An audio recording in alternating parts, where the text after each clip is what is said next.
Welcome दोस्तों, आप सभी का स्वागत है हमारे चैनल पे। आज हम डिस्कशन करने वाले हैं एक बुक ऑथर के साथ जो कि फील्ड में नए हैं लेकिन उनको एक्सपीरियंस काफ़ी ज़्यादा है। उनकी बुक है अश्वत्थामा, जो कि काफ़ी इंटरेस्टिंग टॉपिक है। आजकल हम मूवीज़ भी बहुत सारी देख रहे हैं, आ रही हैं इस इंटरेस्टिंग से टॉपिक के ऊपर। तो हमारे साथ हैं हमारे नए राइटर, उनकी पहले भी 2 किताबें आ चुकी हैं, उसके बारे में हम डिस्कशन करेंगे। बाकी अश्वत्थामा कैसे हैं, क्या बुक के अंदर लिखा है इन्होंने, और आपको क्यों पढ़नी चाहिए, इससे आपको क्या इंस्पिरेशन मिलेगी। तो कहीं मत जाइएगा, इस पूरे डिस्कशन के एंड तक रहिएगा। तो चलते हैं हमारे नए ऑथर की तरफ, हिमांशु वर्मा। नमस्कार। तो हिमांशु जी, पहले तो हम ये जानना चाहेंगे कि आपने ये बुक जो लिखना शुरू करा, वो आपने कैसे, मतलब वो क्या इंस्पिरेशन मिला जो आपने इसके लिए लिखना शुरू करा किताब के ऊपर? लिखने का इंस्पिरेशन पढ़ने से आया। मैं किताबें बहुत पढ़ता था और लगभग मतलब बचपन से ही पढ़ रहा हूँ। बचपन में कॉमिक्स पहले से शुरुआत हुई थी, कॉमिक्स पढ़ी थी, फिर बड़े हुए तो कुछ नॉवेल्स पढ़ी गई। फिर बहुत सारे मित्र मिले, उन्होंने जो है सजेशन दिया कि आप ये किताब पढ़िए, ऐसे पढ़िए, तो वो इंटरेस्ट वापस से प्रोफेशनल लाइफ में चालू हो गया। तो मैंने मेरे जो सबसे फेवरेट ऑथर थे वो थे डैन ब्राउन। मैंने उनकी सारी किताबें लगभग जो है पढ़ी थी। तो बस वहाँ से चलते चलते जो है मुझे लगा कि अभी एक समय आ गया है कि मुझे कुछ लिखना भी चाहिए। तो कहने को तो अश्वत्थामा मेरी तीसरी पब्लिश किताब है, लेकिन मेरा पहला कंटेंट जो लिखना शुरू किया था वो मैंने अश्वत्थामा से शुरू किया था सन 2016 में। लेकिन कुछ कारणों से मैंने उसको छोड़ दिया, वो मैं आपको बताऊंगा थोड़ी बाद में कि लेकिन मेरी जो शुरुआत हुई इस कहानी की वो 2016 से हुई थी। चलते हैं हम और सवालों की तरफ। तो हमारा जो दूसरा एक सवाल आता है वो ये आ रहा है कि अश्वत्थामा ही क्यों? आपने यही टॉपिक क्यों चूज़ किया? आपने इसी के ऊपर किताब लिखने का क्यों सोचा? देखिए, हमारी अगर हम माइथोलॉजी स्टोरीज़ की बात करें, वैसे तो वो माइथोलॉजी नहीं है, वो हमारा इतिहास है, लेकिन लोग उसे माइथोलॉजी बोलते हैं। तो मैं इसलिए माइथोलॉजी बोल रहा हूँ क्योंकि उसमें बहुत कुछ जुड़ भी गया है सच्चाई के साथ। तो 2 माइथोलॉजी किताब आती हैं, महाभारत और रामायण। रामायण और महाभारत 2 हमारी माइथोलॉजी बुक्स कहलाती हैं, जो कि हमारा इतिहास है। और इसमें रामायण महाभारत में भगवान राम, भगवान श्री कृष्ण, हनुमान जी, इवन महादेव, सबके बारे में ही लिखा जाता है। कुछ कैरेक्टर्स ऐसे हैं जो बहुत स्ट्रॉन्ग हैं, जो बहुत प्रभावशाली हैं, लेकिन उनके बारे में कम लिखा गया है। जैसे कि अगर मैं आपसे कर्ण के बारे में बात करूं, तो कर्ण के बारे में जो है, अगर रामधारी सिंह दिनकर जी की रश्मिरथी किताब ली जाए तो इसके अलावा आपको जो है बहुत कम ऐसे डॉक्यूमेंट्स मिलेंगे। मतलब अगर मैं प्रोफेशनल बुक्स की बात करूं, अगर आप अध्यात्म बुक्स में बात करें तो शायद काफ़ी सारी किताबें लिखी भी होंगी, लेकिन कर्ण के ऊपर अगर अच्छा डॉक्यूमेंट या कोई एक अच्छी बुक अगर आप ढूंढना चाहें तो वो रश्मिरथी है, इसके अलावा कोई नहीं है। अश्वत्थामा के ऊपर जब मैं ढूंढने गया, मेरा मन था कि मैं अश्वत्थामा के बारे में को जानूं, पहचानूं। तो मैंने एक तो मुझे किताबें नहीं मिली 2016 में, मैं 2015 से शुरू कर रहा था, 2014-15 से, तो मुझे किताबें नहीं मिली अश्वत्थामा के ऊपर। ना ही गीता प्रेस में भी बहुत कुछ ज़्यादा ऐसा लिखा हुआ था, ना ही किसी ऑथर ने जो है इतना ज़्यादा लिखा। उस टाइम पे शायद 1 या 2 ऑथर थे, और वो वही कहानी थी जो आपने महाभारत में पढ़ी है कि अश्वत्थामा गरीब थे, घोड़े की आवाज़ से सुन के पैदा हुए थे, इसलिए उनका नाम अश्वत्थामा पड़ गया। और फिर जो है वो लास्ट में फिर महाभारत के अंतिम युद्ध में आते हैं, ब्रह्मास्त्र चला देते हैं, फिर 5,500 साल से जो है वो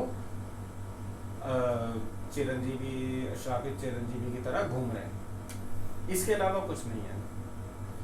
तो मुझे जिज्ञासा हुई कि ये कैरेक्टर पढ़ना चाहिए, पकड़ना चाहिए, और इस कैरेक्टर के ऊपर कुछ लिखना चाहिए। और मेरे मन में उस समय जो है एक सुपर हीरो का कैरेक्टर क्रिएट करने का भी मन में था कि मार्वल्स अगर आप देखें या डीसी की बुक्स देखें, या आप और मतलब अगर आप हॉलीवुड में देखें तो बहुत सारे सुपर हीरोज़ क्रिएटेड हैं। हमारे यहाँ क्या है कि हम सुपर हीरो के नाम पे जो है रामायण में राम जी को, श्री कृष्ण को, हनुमान जी को उठा लेते हैं। तो मुझे लगा कि अश्वत्थामा में भी वो कैलिबर है कि एक सुपर हीरो बन सकता है, और लोग ये भी मानते हैं कि वो अभी पृथ्वी पे हैं 5,500 साल से चिरंजीवी के रूप में, एक श्रापित चिरंजीवी के रूप में रह रहे हैं।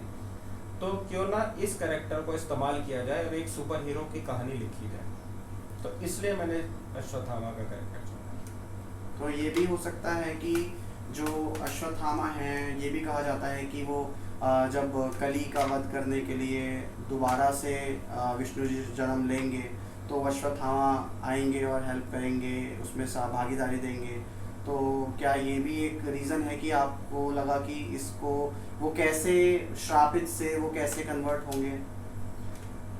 देखिए, वेदों में तो लिखा है कि अश्वत्थामा जब तक कली है तब तक रहेंगे, और बाकी के जो 7 चिरंजीवी हैं वो भी कली तक युद्ध करने के लिए रुके हुए हैं, और उन सब के अलग अलग मोटिव्स हैं। जैसे कि भगवान परशुराम को अगर कहा जाए तो उनको इसलिए उनका जो ध्येय है वो ये है कि वो भगवान कली को युद्ध विद्या में निपुण करेंगे। तो ऐसे अश्वत्थामा का भी रोल है। तो अगर वेद की बात करी जाए और आज की डेट में फिक्शन स्टोरीज और मूवीज़ की बात करी जाए तो भाई जब तक कली आएंगे तब तक अश्वत्थामा को तो रहना ही है। तो मुझे लगा क्यों नहीं, वो जब वो एक सुपर हीरो का एक्ट करना ही है तो क्यों ना मैं उस सुपर हीरो को आज ही शुरू करूं, उस सुपर हीरो को आज ही क्रिएट करूं। सही है। अब हम एक और चीज़ की तरफ बढ़ते हैं आगे, जिसमें मैं ये पूछना चाहूँगा, शायद हमारे दर्शक भी पूछना चाहेंगे, इंटरेस्टेड होंगे कि आपने इसके ऊपर क्या किस तरीके से रिसर्च करी। मैंने सुना है आप कई जगहों पे आप गए भी हैं, विज़िट भी किया है आपने, और कुछ बड़ी डिफरेंट इवेंट्स और काफ़ी सारी चीज़ें हुई हैं। तो एक बार ये चीज़ हमको ज़रा बताइए थोड़ा सा। देखिए, घूमने के बारे में, अध्यात्म का घूमने की बात करी जाए तो हाँ, काफ़ी जगह गया हूँ। महादेव का भक्त हूँ, महादेव मेरे इष्ट देव हैं, तो उनके जितने भी स्थान हैं कोशिश करता हूँ कि चला जाऊँ। और इस साल महादेव की कृपा से जो है केदारनाथ धाम के भी दर्शन हो गए। और पढ़ने के बारे में अगर रिसर्च की बात की जाए तो मैंने पढ़ा है, ये मैं आपको एक गारंटी से कह सकता हूँ कि एक चीज़ है जो मैंने बहुत की है, वो ये है कि मैंने पढ़ा है। और जब से मैंने अश्वत्थामा के बारे में लिखने के बारे में सोचा तो मेरा जो है एक जॉनरा भी फिक्स हो गया कि मुझे जो है साइंस, अध्यात्म और इसका जो मिक्स है, जो लॉजिक है, वो उसके बारे में मुझे पढ़ना है। तो मैंने गीता प्रेस की किताबें भी पढ़ी हैं, मैंने देवदत्त पटनायक, अमीश त्रिपाठी जैसे कैरेक्टर्स को भी पढ़ा, क्रिस्टोफर सी डोवेल की महाभारत की सारी सीरीज़ पढ़ी, और इसके अलावा जो स्टीफन हॉकिंग्स, फ्रिट्जोफ कापरा, ऐसे साइंटिस्ट के बारे में पढ़ा जो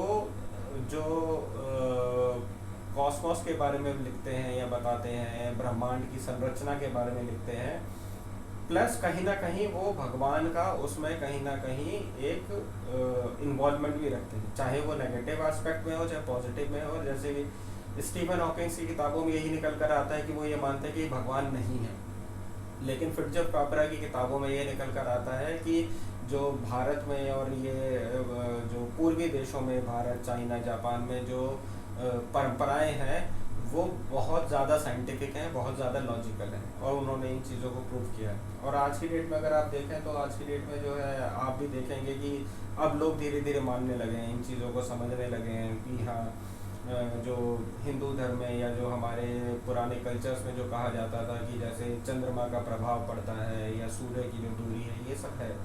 तो इसलिए मैंने इन किताबों को, इन सबको पढ़ा, ये मेरा रिसर्च था। मैं घूमा, मैं बहुत जगह गया, महादेव का आशीर्वाद था, और महादेव के आशीर्वाद की वजह से जो है बहुत सारा कुछ ऐसा भी मिला जो मुझे ध्यान करके, मेडिटेशन करके ही मिल गया। जैसे मैं एक छोटा सा एग्जांपल देना चाहूँ कि मेरे इस किताब में जो हमारे करेक्टर है समीक्षित, उसके बारे में मैंने ये लिखा कि वो अश्वत्थामा से मिलने से पहले जो है जंगल में ध्यान लगाता है और वो अपने आप ही हवा में उड़ने लगता है। ये मैंने अपना आप ही लिखा, अपनी मर्जी से लिखा, और वो इतना ऊंचा उड़ जाता है कि वो पेड़ों की जंगल के पेड़ों की ऊंचाई को पार कर जाता है। और मुझे इसके मेरे पीछे कोई लॉजिक नहीं पता था कि क्या ध्यान लगा के ऐसा हो सकता है। मुझे इतना पता था कि हाँ, हमारे शरीर में एक उड़ान वायु होती है जो हमारी बॉडी की बॉयंसी को मेंटेन रखती है, लेकिन वो इतना ऊंचा कोई इंसान उठ सकता है, ये इसका मुझे कोई आइडिया नहीं था, इसके बारे में मुझे कुछ पता नहीं था। लेकिन अभी रिसेंटली मैं एक हफ्ते पहले अपने एक मित्र के साथ किताब के बारे में बात कर रहा था, तो उन्होंने मुझे एक वीडियो दिखाई कि ये देखिए बुद्धिस्ट कुछ लोग ऐसे मॉन्क्स होते हैं तिब्बत में जो ध्यान लगा के जो है हवा में उड़ जाते हैं। मैंने वीडियो देखी, वो सही में 3 फुट ऊपर उठ गए थे। तो ये मेरे लिए बहुत बड़ी आश्चर्य की बात थी कि जो चीज़ मैंने नहीं सोची थी या जो बस मेरे दिमाग में आ गई मैंने लिख दी, लेकिन उसका एक जीता जाता उदाहरण मुझे जो है बाद में मिला। तो ऐसी कई सारी चीज़ें मेरे साथ हुई, ऐसे बहुत सारे इंसिडेंसेस हुए कि मैं ध्यान लगा रहा हूँ या रात में सो रहा हूँ, किताब लिख के बैठा हूँ और कुछ अचानक से आइडिया क्रिएट हुआ, मैंने लिख दिया और पता चला कि हाँ ये हो सकता है, ये पॉसिबल है या ये ऐसा हुआ है। तो ऐसा मेरे साथ बहुत बार हुआ। तो अब हम एक बात के ऊपर जाते हैं और कि जो आपने किताब लिखी है अश्वत्थामा, तो ये जैसे आप बोल रहे थे साइंस है, फिक्शन भी है, काफ़ी सारी चीज़ें हैं, तो ये आपने किस तरीके से इसको मिक्स किया है, आपने क्या क्या चीज़ें इसके अंदर रखी हैं, और जो ऑडियंस है वो ये जानना चाहेगी कि किस तरह की ऑडियंस के लिए ये बुक बनी है, लाइक कैसी ऑडियंस को इसमें इंटरेस्ट आएगा, मज़ा आएगा पढ़ने में, क्या उनको कुछ नया मिलेगा देखने को, समझने को, तो इस पे थोड़ा सा हमें एक बार आप गाइड करिए। जी, तो मैं इसमें ये कहना चाहूँगा कि अगर आप बच्चे हैं तो आप इस किताब को पढ़ सकते हैं। अगर आप 8th 9th क्लास के या 12th क्लास के स्टूडेंट हैं जो साइंस भी पढ़ रहे हैं और मम्मी पापा आपसे पूजा करने को भी कहते हैं, कहीं ना कहीं बच्चे इस समय में एक अधर में होते हैं कि भगवान को पूजना चाहिए, ये सही में एग्जिस्ट करते हैं या नहीं करते, उनके लिए भी ये किताब है।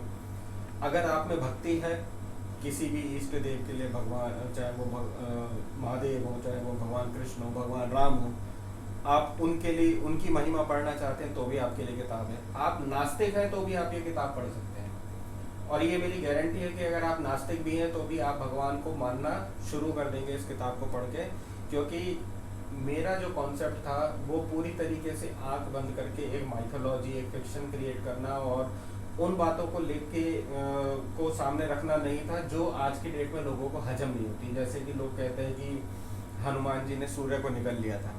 अब आज की डेट में हर कोई जानता है कि पृथ्वी और सूर्य के बीच का जो डिस्टेंस है वो बहुत ज़्यादा है, सूर्य की गर्मी बहुत ज़्यादा है, सूर्य का साइज बहुत बड़ा है, पृथ्वी पे खड़ा कोई भी व्यक्ति उस साइज में पहुंच ही नहीं सकता कि सूर्य को निगल ले, उसके पीछे कुछ और लॉजिक हो सकता है।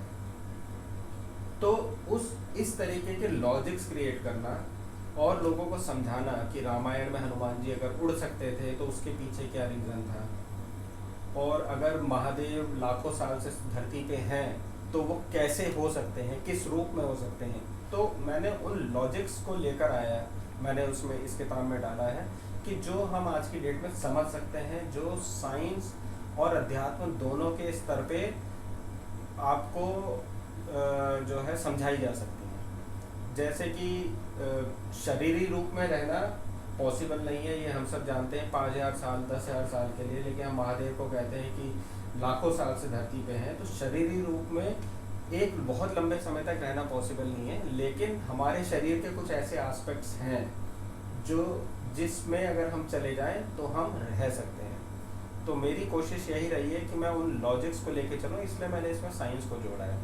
मैंने स्टीफन हॉकिंग्स की बहुत सारी किताबें पढ़ी हैं इन्हीं चीज़ों को समझने के लिए कि उन्होंने ब्रह्मांड की संरचना को कैसे समझाया है और उनके हिसाब से ब्रह्मांड की संरचना कैसी है और वेदों के हिसाब से ब्रह्मांड की संरचना कैसी है, और उन दोनों के बीच का जो एक मिड पॉइंट है वहाँ पे कहीं आके जो है मैंने इस कहानी को, सारे कैरेक्टर्स को और मेरे जितने भी कॉन्सेप्ट्स हैं इसमें, मेनली जो सूक्ष्म शरीर का कॉन्सेप्ट है वो इन्हीं दोनों का मिक्सचर है ताकि लोगों को समझ में आए। तो इसलिए आज की डेट में कोई भी व्यक्ति हो, चाहे वो नास्तिक हो, चाहे वो आस्तिक हो, चाहे वो अधर में हो कि मैं भगवान को मानना चाहिए कि नहीं मानना चाहिए, कि क्या सही में भगवान एग्जिस्ट करते हैं, हम डेली मूर्ति पूजा कर रहे हैं उससे हमें कुछ होता भी है नहीं होता है, विश्वास मानिए, आप ये किताब पढ़ेंगे तो आप पूजना शुरू कर देंगे। बहुत अच्छी लगा, मेरे को तो लग रहा है कि किताब वैसे मैंने काफ़ी हद तक पढ़ी है और मुझे बहुत इंटरेस्टिंग लगी है। मैं बस एंड पे पहुंचने वाला हूं किताब के, एंड आई होप कि जो हमारी ऑडियंस है उनको भी ये किताब पढ़ के मज़ा आएगा। एंड आप लोग जाइए, अमेज़ॉन पे देख सकते हैं इस बुक को, अश्वत्थामा सर्च करके, और हम बाकी लिंक्स भी अपने डिस्क्रिप्शन में डाल देंगे ताकि आप इजीली उसको जाके पढ़ सकें बुक को। एंड आपको PDF रीड करनी है, ई बुक रीड करनी है, वो भी अवेलेबल है, आपको हार्ड कॉपी चाहिए वो भी अवेलेबल है। हमने इसका प्राइस मिनिमम एज पॉसिबल रखने की कोशिश करी है ताकि मैक्सिमम ऑडियंस तक ये पहुँचे, और हम इसके अलावा आशा करते हैं कि आप लोगों का अच्छा रिव्यू हमें उस पर मिलेगा। अब चलते हैं किताब के कंटेक्स्ट में से मैं एक सवाल पूछना चाहूँगा। आप दर्शक जब हमारी किताब पढ़ेंगे तो उनको ये क्वेश्चन और अच्छे समझ में आएगा बट एक आपका इंटरेस्ट जागेगा इस चीज़ से। तो किताब जब मैं पढ़ रहा था तो उसमें मैंने देखा कि आपने बताया है रामायण के बारे में, और रामायण का जो काल आपने उसमें बताया है, जो प्रिडिक्ट किया है, वो आपने दिखाया है 80,000 ईयर्स पहले का। जबकि हमारे साइंस में और जितने भी साइंटिस्ट हैं, जितने भी फेमस साइंटिस्ट हैं, वो लोग इस चीज़ को मानते नहीं हैं। उनको ये चीज़ वो नहीं होता है, क्योंकि ये जीसस से भी पीछे चली जा रही है। और उन लोगों का ये मानना है कि तब धरती पे मतलब क्या इस तरह की टेक्नोलॉजी, जिस तरीके से अस्त्र शस्त्र थे और सारी खेती और लोग हो सकते थे, क्या ये आपने जो ये लॉजिक डाला है, इसके पीछे आपने क्या कोई रिसर्च करी है, या आपका मतलब उसको कैसे सपोर्ट करते हैं? जी, देखिए दो चीज़ें हैं। अगर आप वेदों में पढ़ेंगे तो वेदों में प्रॉपर डेफिनेशन है कलयुग, सतयुग, द्वापर, और जो कलयुग, द्वापर, त्रेता और सतयुग की, कि इतने 2.5 लाख साल का कलयुग है और 1,24,000 साल का द्वापर युग था, और उससे पहले त्रेता युग जो है 1,24,000 साल का था। मतलब एक फिक्स टाइम तो नहीं मैं बता रहा हूँ, लेकिन 1.25 लाख साल का है। लेकिन जो मॉडर्न साइंस है, अगर आप एक बहुत प्रसिद्ध लेखक हैं युवल नोआ हरारी, जिन्होंने होमो सेपियंस किताब लिखी, करोड़ों में बिकी है, उन्होंने बहुत सारी चीज़ें तो लिखी है कि पृथ्वी की जो एज है वो 4 बिलियन ईयर्स की है, और क्या कहते हैं, होमो सेपियंस आज से 4 लाख साल पहले थे। लेकिन खेती वो भी बताते हैं कि 10,000 साल पहले हुई है। तो क्या ये पॉसिबल है कि मतलब एक जना कह रहा है कि 10,000 साल पहले खेती शुरू हुई थी, और एक जगह वेदों में लिखा जा रहा है कि सृष्टि लाखों साल से है, मानव सभ्यता लाखों साल से है। तो इसका एक छोटा सा एग्जांपल मैं देना चाहूँगा कि अगर आप आज की डेट में देखें, आज के कॉन्टेक्स्ट में भी देखें, तो अगर आप अमेरिका में देखें तो अमेरिका में लोग बहुत अच्छी लाइफ जीते,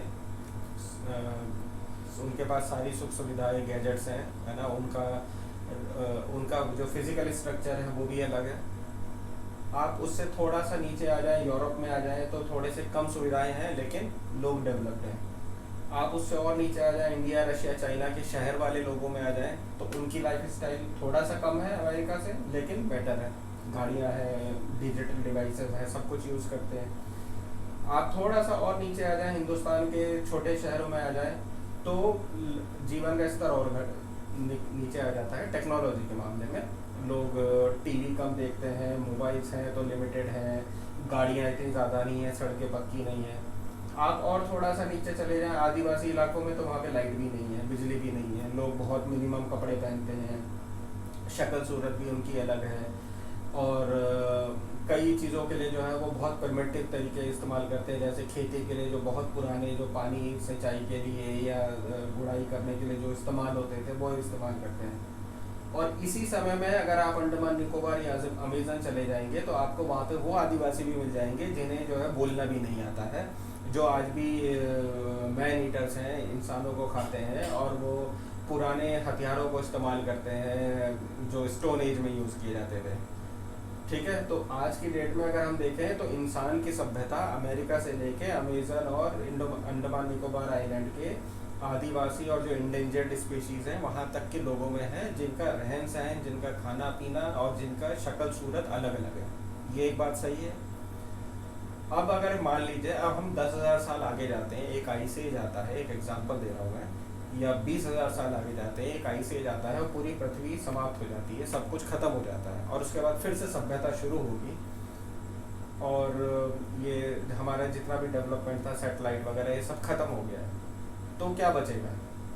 वही जो अंडमान निकोबार आइलैंड या अमेज़न में जो दीवारों पे लिखी हुई आकृतियाँ होंगी या कुछ बेसिक्स होंगे। अब कोई उस टाइम पे कोई वहाँ पे जब डेवलपमेंट फिर से हो जाए 20,000 साल पहले, 30,000 साल पहले, और कोई अमेज़न के जंगलों में जाके ढूंढे और वहाँ पे वो पत्थरों में आकृति लिखी हुई देखे कि अच्छा आज से 20,000 साल पहले का जो आदमी था वो प्रिमिटिव था, वो जंगलों में रहता था, गुफाओं में, और वो जो है ऐसे बहुत ही प्रिमिटिव हथियारों का इस्तेमाल करता था, तो क्या वो सच्चाई होगी? वो एक सच्चाई नहीं है। लेकिन वो एक रिसर्च का बेस था, उनका बेस कहीं से शुरू हुआ, वो बेस ऐसा था जो प्रिमिटिव था। तो हो सकता है आज से 80,000 साल पहले भी ऐसा हो कि भारत जैसी जगह में पूरी डेवलप्ड सभ्यताएं रहती हों, और यूरोप और रशिया के जंगलों में लोग गुफाओं में रहते हों, लोगों ने खेती करना ना सीखा हो। ये पॉसिबिलिटी है, ये ऐसा हो सकता है। तो भैया हो सकता है जो जो अंग्रेज हैं जो ये लिखते हैं कि 10,000 साल पहले खेती शुरू हुई थी, तो भाई तुम्हारे पूर्वजों ने 10,000 साल पहले की होगी, हमारे पूर्वजों ने लाखों साल पहले कर ली थी।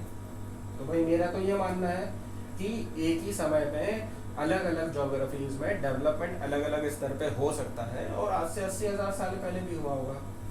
और कई सारे जो मॉडर्न साइंटिस्ट या हिस्टोरियंस हैं वो हिंदुस्तान के पुराने दस्तावेजों के बारे में बात नहीं करते हैं, वो हिंदुस्तान की पुरानी जो डिस्कवरीज हुई हैं उनके बारे में बात नहीं करते। जैसे मैं आपको अगर बताऊं तो आप यूट्यूब में अभी ढूंढिए, आपको एक मूर्ति मिल जाएगी नेपाल में जो 28,000 साल पुरानी है। तो 28,000 साल पहले मूर्ति कैसे बनी, अगर 10,000 साल पहले खेती शुरू हुई थी तो। या अगर आप द्वारका का कार्बन डेटिंग पता करें तो लोग कहते हैं कि द्वारका की कार्बन डेटिंग जो है वो 30,000 साल के आसपास की आती है। ऐसे बहुत सारे एग्जाम्पल्स हैं जो हैं अभी, लेकिन लोग उसको एक्सेप्ट नहीं करते क्योंकि हमारा जो टाइम पीरियड है वो इतना वाइड है और हमारी जो थ्योरी है वो इतनी वाइड है जिसको अभी समझना पॉसिबल नहीं है, जिसको अभी समझना आसान नहीं है। तो मेरे हिसाब से मैंने 1-1.5 लाख साल नहीं किया, मुझे लगा कि अगर हम यहाँ से भी मान लें और उधर से भी मान लें तो मोटा मोटा कुछ नहीं तो 70, 80, 85 हज़ार साल पहले तो कम से कम रामायण होनी ही चाहिए, और मैंने इसी वजह से इसको 85,000 साल पहले रखा है। अब हम एक और सवाल की तरफ चलते हैं जो कि हमारा बुक का टाइटल है अश्वत्थामा। अब उसमें आपने जो हमारा बुक है अश्वत्थामा अ कर्स्ड इमॉर्टल, तो अश्वत्थामा को जो श्राप मिला, ये श्राप किस वजह से मिला, कैसे मिला, आप इसके बारे में थोड़ा सा एक बार बताइए। देखिए, श्राप की कहानी तो वही है जो महाभारत में लिखी हुई थी कि अश्वत्थामा जो है महाभारत के 18वें दिन के अंत में जो है उनके दिमाग में कुछ ऐसा हुआ कि वो तीन चार लोग ही बचे थे दुर्योधन के बाद, और अश्वत्थामा को ये लगा कि अन्याय हुआ है और मुझे पांडवों से बदला लेना चाहिए। तो ये तो आपने महाभारत में कई जगह पढ़ा ही होगा कि वो पांडवों से बदला लेने के लिए जो है वो महाभारत में पांडवों के छावनी में जाते हैं और उन पर हमला करते हैं। तो कहानी वहीं से लगभग शुरू हुई है, लेकिन इसका एक और गहरा कारण था कि अश्वत्थामा ने ऐसा क्यों किया, क्योंकि अश्वत्थामा एक महान योद्धा थे और एक गुरु द्रोणाचार्य के पुत्र थे और एक बहुत ही अच्छे इंसान थे। अगर आप अश्वत्थामा की जीवनी पढ़ें कहीं पे तो आपको ये पता चलेगा कि अश्वत्थामा को ये भी नहीं पसंद था कि उनके पिताजी जो है उनके लिए पक्षपात करें, उनको ज़्यादा ज्ञान देने के लिए, जो कि गुरु द्रोण किया करते थे। ये महाभारत में कई जगह लिखा है कि गुरु द्रोण अश्वत्थामा को ज़्यादा ज्ञान देने के लिए अपने बाकी शिष्यों को इधर उधर भेज दिया करते थे ताकि उनको कुछ चीज़ें बता दें। और इसी प्रेम के कारण अश्वत्थामा के लिए चिरंजीवी का वरदान गुरु द्रोण ने लिया था ब्रह्मा जी से। तो अश्वत्थामा इतने शुद्ध आत्मा के व्यक्ति थे कि वो अपने पिता का पक्षपात भी पसंद नहीं करते। वो कहते थे जो आप अपने शिष्यों को सिखा रहे हैं वही मुझे सिखाइए। तो फिर ऐसे कैसे हो सकता है कि उन्होंने ब्रह्मास्त्र चला दिया? तो इसके पीछे एक बहुत गहरा कारण है जो मैंने अपनी किताब में लिखा है, अगर आप पढ़ेंगे तो आपको पता चलेगा। तो कहानी वही है कि अश्वत्थामा को गुस्सा आया, उनका जो तमस गुण था वो बढ़ा और उन्होंने जो है ब्रह्मास्त्र चलाया। उन्होंने लगा कि पांडवों के कुल को समाप्त कर देना चाहिए, इसलिए उन्होंने जो है पहले पांडव के 5 पुत्रों को मारा, फिर उत्तरा के गर्भ में ब्रह्मास्त्र चलाया, और फिर इसी वजह से उन्हें भगवान श्री कृष्ण ने श्राप दिया कि तुम चिरंजीवी हो, मैं तुमसे चिरंजीवी का वरदान तो नहीं छीन सकता, लेकिन मैं तुम्हें श्राप देता हूँ कि तुम बुरी अवस्था में 5,500 साल तक पृथ्वी पे रहो। तो कारण यही था अश्वत्थामा का। हम एक सवाल की तरफ और चलते हैं जिसमें ये आता है कि अगर हम आज के इंसान को देखें तो वो 100 साल भी आसानी से नहीं जी सकता, और अगर हम पुराने मनुष्य की भी बात करें तो ज़्यादा से ज़्यादा 100, 150, 200 साल तक ही हमने देखा है कि मैक्सिमम 150-200 साल तक हमने देखा है कि कोई इंसान जो है वो जीवित रहा है। लेकिन अश्वत्थामा जो हैं वो इतने 5,500 साल तक कैसे ज़िंदा रह सकते हैं? वो भी उनको एक श्राप मिला हुआ है कि वो जो है बुरी अवस्था में रहेंगे, कोढ़ी रहेंगे। बहुत सारे लोग अलग अलग बातें करते हैं, लेकिन एक तरीके से श्रापित हैं कि वो बीमार रहेंगे। तो एक बीमार आदमी तो ज़्यादा से ज़्यादा 5, 10, 15, 20, 50 साल ही ज़िंदा रह सकता है। तो वो 5,500 साल से जो जीवित रह रहे हैं, तो क्या इस टॉपिक के ऊपर, इस पर्टिकुलर पॉइंट के ऊपर आपने कैसे उसको एक्सप्लेन किया है, थोड़ा सा एक हमें एक आइडिया दीजिए। देखिए, एक चीज़ तो मैं ये कहूँगा कि सबसे पहले कि जो भी डिवाइस या जो भी चीज़ जितनी ज़्यादा कॉम्प्लेक्स होगी उसकी वल्नेबिलिटी उतनी ज़्यादा बढ़ जाती है, मतलब कि उसके ख़राब होने का चांसेस उतने बढ़ जाते हैं, उसकी लाइफलाइन उतनी ज़्यादा जो है कम हो जाती है। जैसे कि एग्जांपल के तौर पे मनुष्य की जो एवरेज एज है वो 60 से 70 साल है आज की डेट में, और अगर कछुए की अगर आप एज देखें तो वो 100-150 साल है, क्योंकि वो कम सांस लेता है, वो कम मूव करता है, कम कॉम्प्लेक्स है। और अगर एक पेड़ की तरफ देखें तो हमने ऐसे भी पेड़ देखे हैं जो 4500 साल तक जिंदा है, क्योंकि वो और कम कॉम्प्लेक्स है।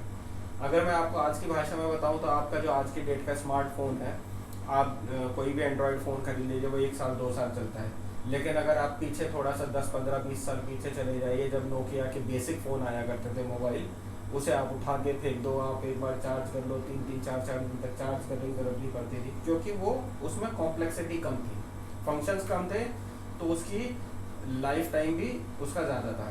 आप उससे और पीछे चले जाइए लैंडलाइन फ़ोन में, तो उसमें कुछ ज़रूरत ही नहीं थी मेंटेनेंस की, वो सालों साल पड़े रहते थे, चले रहते थे, ना कुछ रिचार्ज करना है ना कुछ करना है, क्योंकि वो और लेस कॉम्प्लेक्स था। तो ह्यूमन बॉडी जो है बहुत ज़्यादा कॉम्प्लेक्स है, बहुत ज़्यादा, करोड़ों सेल्स हैं हमारे शरीर में, हज़ारों फंक्शंस हैं, तो इसका लंबे समय तक रहना पॉसिबल नहीं है। ये बात बिल्कुल सही है, नहीं होना चाहिए, और ये मैं भी मानता हूँ। इसीलिए मेरे को ये किताब लिखने में इतना लंबा समय लग गया, क्योंकि मैं वो तरीके ढूंढ रहा था कि कैसे कोई इतने साल तक लंबे समय तक जीवित रह सकता है, क्या तरीका है। तो मुझे एक चीज़ समझ में आई कि जितना हमारा कॉम्प्लेक्स शरीर है उतनी ही हमारे पास पॉसिबिलिटीज़ भी है। जिसका एक छोटा सा एग्जांपल देता हूँ कि अगर हम अपने शरीर की बात करें तो हमारा शरीर जो है वो केवल ये फिजिकल बॉडी नहीं है, इसे तो हम अन्नमय कोश कहते हैं। इसके अलावा 4 और कोश हैं, जिसे हम प्राणमय कोश कहते हैं, मनमय कोश कहते हैं, और विज्ञानमय कोश कहते हैं, और आनंदमय कोश कहते हैं, जो सटल होते जाते हैं धीरे धीरे। तो इसी में से जो एक हमारा जो प्राणमय कोश है वो एक शरीर को बनाता है, जिसे हम कहते हैं सूक्ष्म शरीर। ये आपको वेदों में मिलेगा। ये वो सूक्ष्म शरीर है जो आपकी बॉडी को चलाता है। हमारे शरीर में जो है 18 डिफरेंट कंपोनेंट्स हैं, जिसमें से कहा जाता है कि हम 5 तत्वों से बने, पृथ्वी, जल, अग्नि, वायु और आकाश। और इन तत्वों के अलावा जो तत्व कि आप सुन कैसे रहे हैं, आप देख कैसे रहे हैं, आप चल कैसे रहे हैं। आपका वजन 70 किलो है, लेकिन आप जब चलते हैं तो आपका वजन 70 किलो महसूस नहीं होता है। तो ये जो आपकी बॉडी के जो इंटरनल कंपोनेंट्स हैं, आपने कई जगह सुना होगा कि हमारे अंदर नाड़ियाँ होती हैं, ईडा, पिंगला, सुषुम्ना नाड़ियाँ होती हैं, और ज्ञानेंद्रियाँ होती हैं, कर्म इंद्रियाँ होती हैं। कर्म इंद्रियाँ हमारे फिजिकल बॉडी का पार्ट है, ज्ञान इंद्रिय हमारे सटल बॉडी का पार्ट है, जिसे सूक्ष्म शरीर कहते हैं। तो मुझे ये कॉन्सेप्ट समझ में आया कि सूक्ष्म शरीर एक ऐसा शरीर है जिसमें आप कन्वर्ट होते हैं तो आप 100-200 क्या, आप 1000, 10,000, 50,000, लाखों साल तक रह सकते हैं, क्योंकि जो नश्वर है, जो ख़त्म होने वाली चीज़ है, जो ख़राब होने वाला है, जो आपका फिजिकल बॉडी, वो आपने हटा दी है। तो मेरा मानना यह है कि फिजिकल फॉर्म में 1000-2000 साल रहना या 5000 साल रहना पॉसिबल नहीं है। उसके लिए आपको फिजिकल शरीर छोड़ना पड़ेगा, और आपको योग के वो तरीके आने चाहिए कि आप सूक्ष्म शरीर में रह पाएँ, और वही एक फॉर्म है जिसमें हमारे भगवान भी रहते हैं। इसीलिए हमें एनर्जी मिलती है। आपने देखा होगा कि हम किसी समाधि पे जाते हैं तो वहाँ पे हमको एक अलग ही पॉजिटिव एनर्जी मिलती है। हम किसी मंदिर में जाते हैं तो उस मंदिर में जो है एक अलग ही पॉजिटिव ऑरा होता है, क्योंकि वहाँ पे प्राण प्रतिष्ठान किया गया है। तो प्राण प्रतिष्ठान किया गया तो मूर्ति हिलनी चाहिए, लेकिन वो मूर्ति हिलती नहीं है, क्योंकि वो प्राण प्रतिष्ठान जो है वो सूक्ष्म शरीर का उनकी शक्ति का एक अंश है जो उस पत्थर में है, और वही पत्थर आपको जो है पॉजिटिव एनर्जी देता है। तो ये बात बिल्कुल सही है कि 5500 साल तक अश्वत्थामा शरीरी रूप में नहीं रह सकते, और मैंने ये दिखाया भी नहीं है, और इसी वजह से मुझे किताब लिखने में समय लगा। तो मेरा जो अश्वत्थामा है वो दूसरे फॉर्म में है, और वो किस फॉर्म में, उसके लिए आप किताब पढ़िए। ये तो बहुत ही इंटरेस्टिंग लग रहा है सुन के, एंड आई होप दर्शकों को भी बड़ा इंटरेस्टिंग लगा होगा ये बात सुन के। बड़ा ही डिफरेंट व्यू है, बड़ा ही डिफरेंट एस्पेक्ट है इस चीज़ को लेके, एंड आई होप कि किताब आप जब पढ़ेंगे तो आपको इससे ज़्यादा मज़ा आएगा, एंड किताब में मैंने भी पढ़ी है, बहुत जगह पे बड़ी इंटरेस्टिंग नरेशंस हैं, बहुत डिफरेंट टॉपिक्स हैं, स्टोरी बहुत सारी चीज़ों के अराउंड रिवॉल्व होती है एंड बहुत ही अमेजिंग बुक है। अगर आप किसी चीज़ से हटना चाहते हैं, अपना माइंड क्लियर आउट करना चाहते हैं, चीज़ों के प्रति जो बहुत सारी डिफरेंट चीज़ें आप लोगों के साथ होती हैं, बहुत सारे लोगों के साथ होती हैं, आप अगर वो कुछ समझना चाहते हैं तो इस किताब को ज़रूर पढ़िए। तो अभी हम एक क्वेश्चन की तरफ और चलते हैं जो कि काफ़ी इंटरेस्टिंग सा क्वेश्चन है, आज की साइंस से रिलेटेड है। मैंने जब किताब पढ़ी तो उसके अंदर आपने जो है डीएनए को यूज़ किया है, आपने दिखाया है कि लड़ाई के वक्त जो है डीएनए कैसे यूज़ किया उन लोगों ने, जो भी थे। आपको बुक पढ़नी पड़ेगी उसके लिए, मैं आपको नहीं बता सकता बहुत कुछ।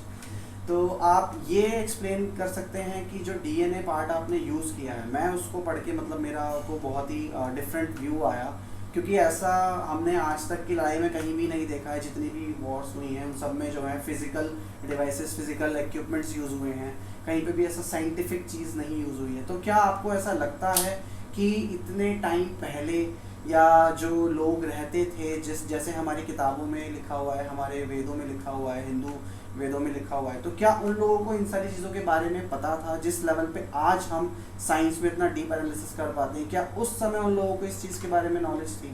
थोड़ा सा आप इस पर गाइड करिए। देखिए, नॉलेज का ना नॉलेज के बहुत अलग अलग एस्पेक्ट्स होते हैं। हमारे आज की मॉडर्न साइंस में नॉलेज का मतलब है कि आपने किसी चीज़ की चीर फाड़ करी हो, उसको माइक्रोस्कोप के अंदर या किसी मशीन के अंदर डाला हो, तब आप भरोसा करते हैं कि हाँ ये चीज़ होती है। जैसे जब तक कि वो सर ने क्या कहते हैं एंटी मैटर पार्टिकल के लिए वो कोलाइडर नहीं बनाया था, तब तक जो है हमको उन्होंने भरोसा नहीं किया था कि गॉड पार्टिकल या एंटी मैटर क्या होता है। लेकिन हमारे पहले के जो ऋषि मुनि थे वो उस तरीके की रिसर्च नहीं करते थे। उनकी रिसर्च जो है वो बहुत सटल होती थी। अब इसका एक मैं आपको छोटा सा एग्जांपल देता हूँ कि 2019 में बॉस्टन में एक कंपनी है कैटालॉग, जिसने एक कंप्यूटर बनाया और उसमें जो है विकिपीडिया का 16 GB का डेटा जो है एक डीएनए बेस्ड मेमोरी में डाला।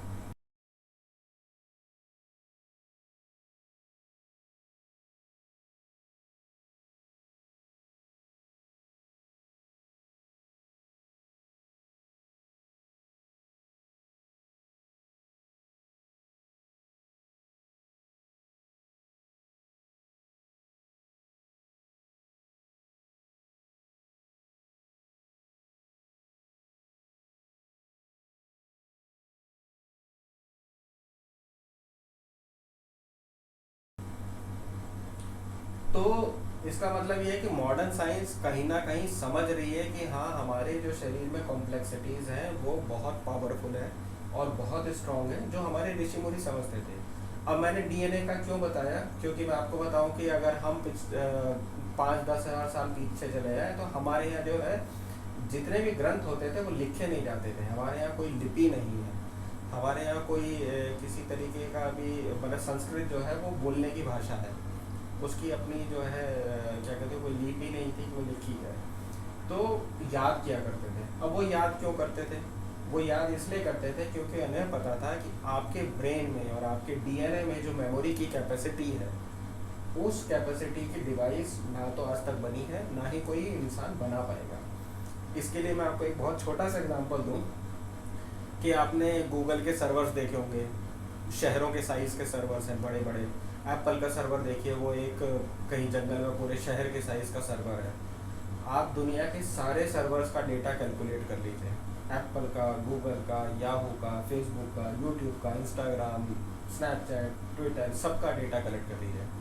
अगर ये सारा डेटा कलेक्ट करना हो तो मैं कोई बड़ी अतिशयोक्ति नहीं है, अगर हम सर्वर पे स्टोर करना चाहें तो शायद एक देश बनाना पड़ेगा। लेकिन अगर आपको डीएनए में स्टोर करना है तो आपको सिर्फ जो है 1 कप के साइज़ का डीएनए चाहिए। 1 कप में जितना आप डीएनए भर सकते हैं उतने में आप पूरी दुनिया का डेटा स्टोर कर सकते हैं। ये डिफरेंस है हमारे शरीर की कैपेसिटीज़ में और हमारी मॉडर्न साइंस की बनाई हुई फिज़िकल चीज़ों में। तो ये अब लोग समझ रहे हैं साइंटिस्ट, और ये हमारे गुरुओं ने समझा हुआ था, उन्होंने जाना था, और इसीलिए मैंने जो है कई चीज़ें इसमें बताई हैं, उन्हें पता था। इसीलिए अगर आप देखेंगे कि हमारे यहाँ गोत्र का कॉन्सेप्ट होता था, और मैंने ये किताब में भी समझाया है कि गोत्र होता था, और आज साइंस ये बताती है कि हाँ, आदमी में एक्स और वाई क्रोमोसोम होता है और औरत में सिर्फ एक्स और एक्स क्रोमोसोम होता है। इसलिए जो परिवार होते हैं वो पैतृक होते हैं, मात्रक नहीं होते, क्योंकि जो हेरिडिटरी कैरेक्टर है वो वाई क्रोमोसोम लेकर आ रहा है, एक्स क्रोमोसोम नहीं लेकर आ रहा है। माँ शक्ति है हमारे यहाँ, सब पूछते हैं, उसमें कोई बुराई नहीं है, लेकिन साइंटिफिक आज भी अब लोग भी ये मानते हैं कि जो वाई क्रोमोसोम है वो बाप से बेटे में ही आता है, बेटी में नहीं आता है। और माँ में वाई क्रोमोसोम नहीं होता, औरत में एक्स एक्स होता है और आदमी में एक्स और वाई होता है।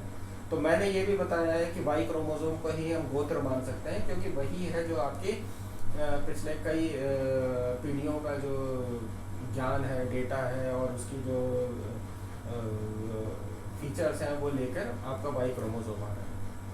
तो डीएनए का हमारे ऋषि मुनियों को पता था, इसीलिए कई सारी चीज़ें हैं जो डीएनए बेस्ड हुआ करती थी। तो मैंने भी वही डीएनए को यूज़ किया है, उसके बेस पर कुछ हथियार बनाए हैं कि ये हो सकते हैं, ये पॉसिबल है। हो सकता है ये आज ना हो रहा हो, लेकिन जैसे कि डीएनए में डेटा स्टोर हो रहा है, हो सकता है अगले 50 साल में, 100 साल में शायद जो मैंने हथियार बताए हैं वो शायद वो भी हो जाए डीएनए बेस्ड।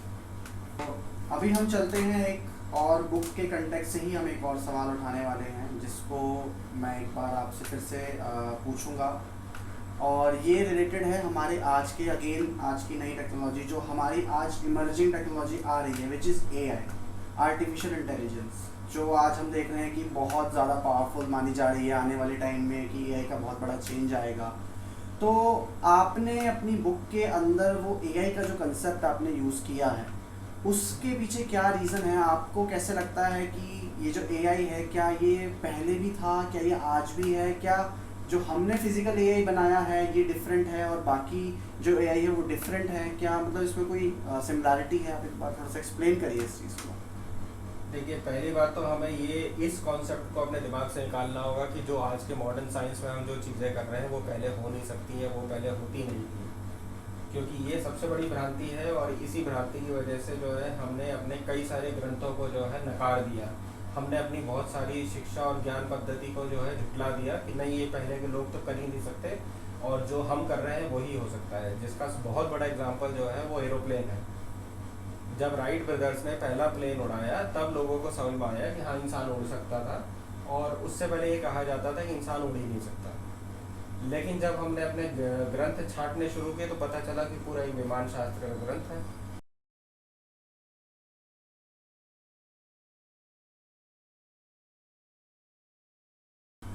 और फिर ये भी पता चला कि राइट ब्रदर से पहले ही हमारे भारत में, महाराष्ट्र में एक व्यक्ति ने विमान बना भी लिया था, और उसी विमान शास्त्र को देख के बनाया था। तो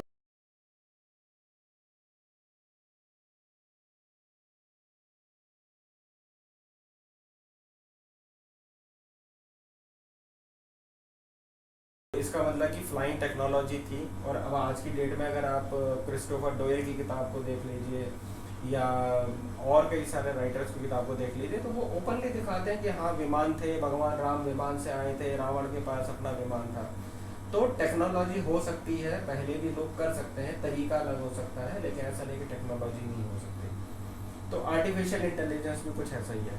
हम आज की डेट में जो आर्टिफिशियल इंटेलिजेंस बना रहे हैं वो एक्चुअल में आर्टिफिशियल इंटेलिजेंस नहीं है, क्योंकि आर्टिफिशियल इंटेलिजेंस दो शब्दों से बनी है, आर्टिफिशियल और इंटेलिजेंस। तो इंटेलिजेंस का मतलब हो गया कि वो बुद्धि, वो ज्ञान जिसके पास सब कुछ है और जो सब कुछ सीख सकता है, अपने आप से सीख सकता है और सस्टेन भी कर सकता है, वही इंटेलिजेंस हुआ जो हमारे शरीर में है, जो जानवरों में है, पेड़ों में है। अगर मैं आपको पेड़ों के बारे में बात बताऊं तो एक यूएस में एक इंस्टीट्यूशन है जो पिछले 50 सालों से सिर्फ पेड़ों के रिंग्स के ऊपर जो है रिसर्च कर रहा है कि पेड़ों के में रिंग्स होते हैं और हर पेड़ में होते हैं, और उन रिंग्स का क्या असर है। तो आप सोचिए, पेड़ में भी इंटेलिजेंस है कि हर पेड़ में एक रिंग होता है, और उस रिंग का रीज़न ये है कि उस रिंग से आप ये कैलकुलेट कर सकते हैं कि उसकी एज क्या है और किस साल में जो है सर्दी ज़्यादा पड़ी थी या गर्मी ज़्यादा पड़ी थी। वो रिंग उतना बड़ा होगा जितनी ज़्यादा गर्मी होगी। तो साइंटिस्ट उस पर रिसर्च कर रहे हैं।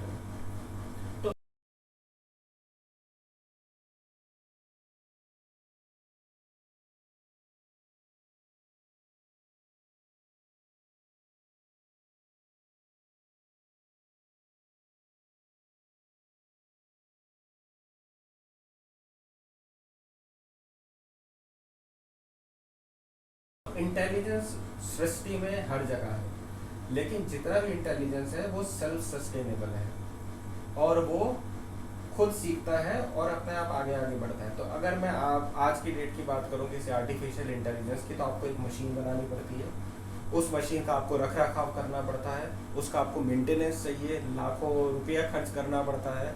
फिर उसके बाद भी वो इंटेलिजेंस धीरे धीरे धीरे डेवलप होता है, वो फिर भी खुद नहीं होता है, आपको प्रोग्रामिंग उसमें करती रहनी पड़ती है।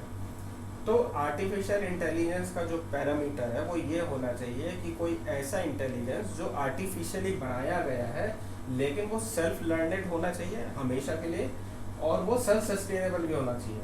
तो इन दो पैरामीटर्स पे आज की डेट का कोई भी आर्टिफिशियल इंटेलिजेंस सिस्टम जो है वो खरा नहीं उतरता है।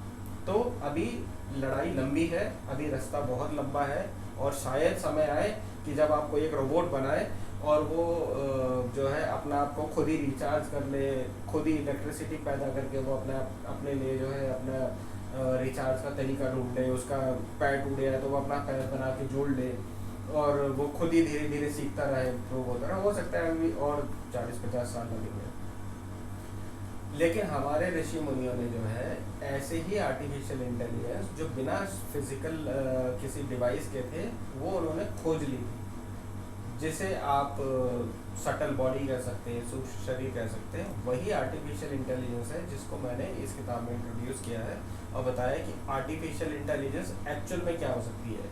और विश्वास मानिए उनकी आर्टिफिशियल इंटेलिजेंस 80,000 साल से चल रही है, बल्कि लाखों साल से चल रही है। और जब आप किताब पढ़ेंगे तो आपको समझ में आएगा कि एआई एक्चुअल में है क्या और होनी क्या चाहिए।